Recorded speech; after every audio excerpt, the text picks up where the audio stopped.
What were your immediate impressions of the State of the Union address? Did anything surprise you? It was surprising to me that Obama didn't talk about health care until about half an hour into the speech.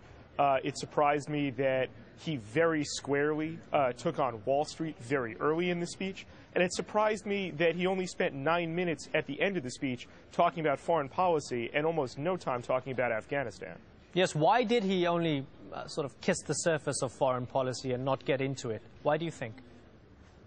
I mean, he's been hit so hard by the Republican Party, particularly after the loss of the Massachusetts Senate race last week, on the economy, on jobs, on Wall Street, and on health care, that he really needed to take this opportunity to refocus efforts to rebrand himself as a reform president. And unfortunately, a lot of that means foreign policy gets sort of shoved down into the back of the speech.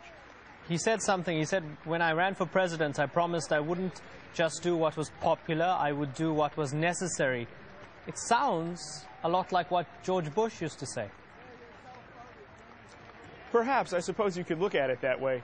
But he also made a point of reminding everybody that he inherited so many problems from President Bush.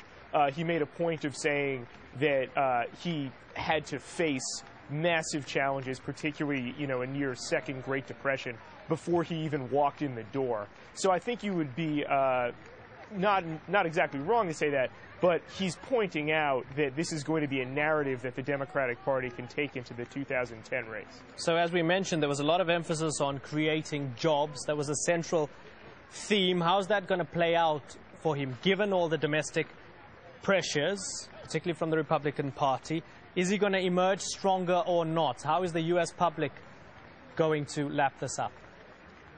The public wants to hear very squarely that Obama is focused like a laser beam on creating jobs right now, that he cares more about Americans who are out of work and struggling to make ends meet than about Wall Street. He did both of those things in the speech last night, I thought.